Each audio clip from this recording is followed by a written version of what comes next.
Aksi unjuk rasa warga terus berlangsung di Lebanon 1 minggu pasca ledakan yang terjadi di Beirut. Kita sudah terhubung langsung melalui sambungan Zoom dengan Duta Besar Republik Indonesia untuk Lebanon, Bapak Hajrianto Tohari.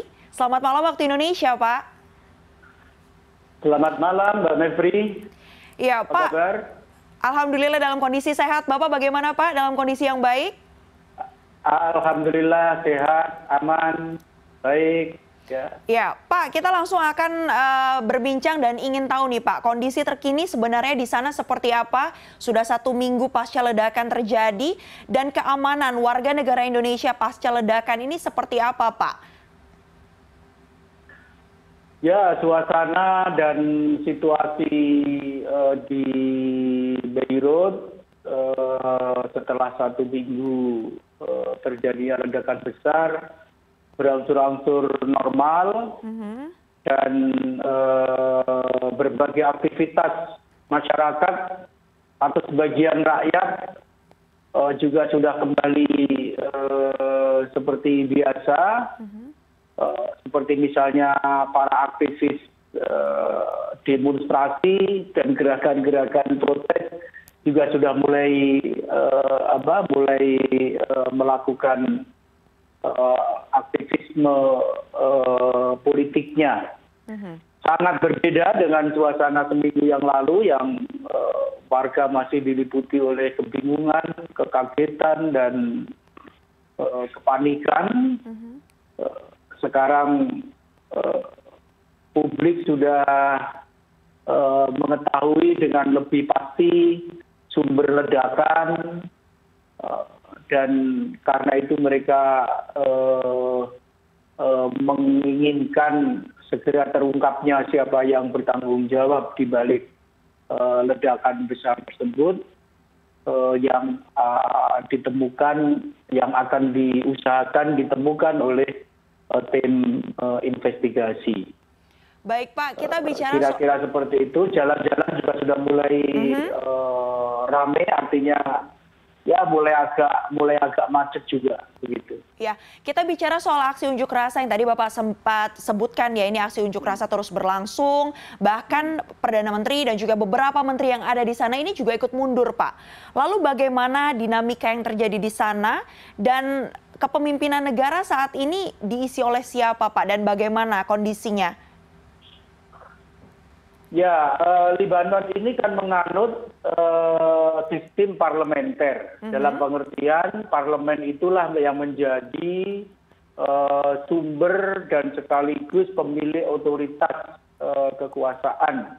Itu adalah parlemen yang dipilih langsung melalui pemilihan umum.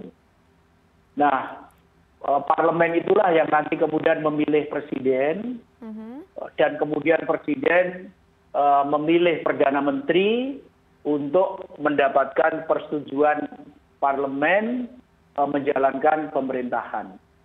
Nah, sekarang ini setelah hari ketiga terjadinya ledakan itu, mulai terjadi sebuah fenomena baru di mana beberapa anggota parlemen mengundurkan diri. Selama ini yang mengundurkan diri itu adalah biasanya pemerintah yang dipimpin oleh Perdana Menteri. Nah, pada hari yang keempat itu baru dimulai beberapa menteri mengundurkan diri, antara lain Menteri Kehakiman dan kemudian Menteri Pengungsian, kan kemudian Menteri Perekonomian, setelah sebelumnya Menteri Luar Negeri. Tapi Menteri Luar Negeri mau mengundurkan diri sebelum terjadi ledakan. Nah, setelah itu baru Perdana Menteri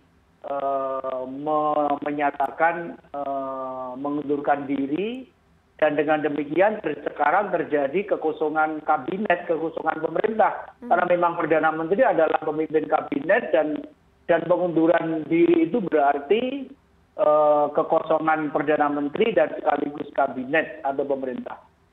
Nah, jalannya pemerintahan sehari-hari sekarang dilaksanakan oleh Presiden bersama-sama dengan parlemen.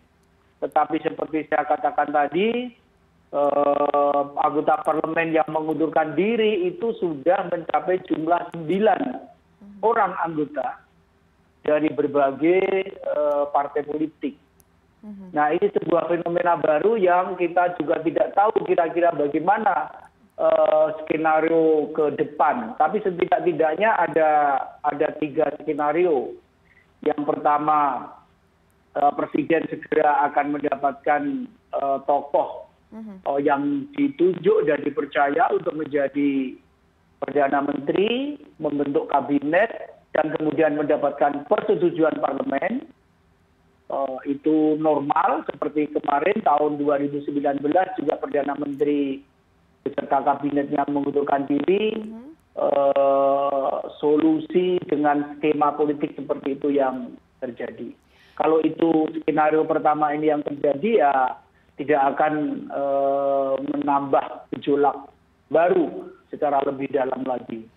Yang kedua adalah skenario tidak bisa dibentuk pemerintahan baru, dan inilah yang dikehendaki oleh para demonstran yang menginginkan dilakukannya sebuah pemilihan umum baru, pemilihan umum untuk memilih anggota parlemen baru dengan undang-undang baru, yaitu sebuah undang-undang yang tidak lagi membagi-bagi kekuasaan politik berdasarkan pendekatan sektarianisme, terutama ini dipelopori oleh anak-anak muda. Iya. Nah, skenario yang ketiga adalah tidak tercapai apa yang diinginkan pada skenario kedua, di mana kemudian nanti presiden dan ketua parlemen sekarang yang merupakan tokoh yang sangat senior di Libanon mungkin mengambil sebuah keputusan yang lebih drastis. Nah, itu yang akan membuat peta politik ke depan juga semakin penuh ketidakpastian. Yang paling simpel dan paling aman adalah kalau skenario yang pertama itu yang terjadi.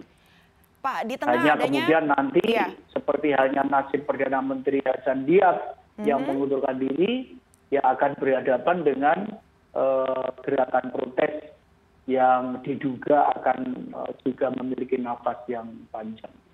Iya, Pak Dubes, ini di tengah adanya dinamika politik yang seperti ini, aksi unjuk rasa juga tadi kita saksikan bahwa bahkan sejumlah fasilitas publik, kendaraan dari milik warga ini juga rusak begitu akibat adanya unjuk rasa.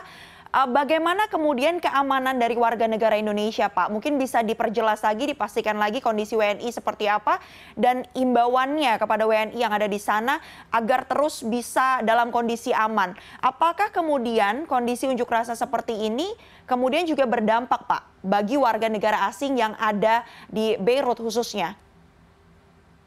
Oh ya, jadi tetapi alhamdulillah warga negara Indonesia di Libanon, khususnya di Beirut, tetap dalam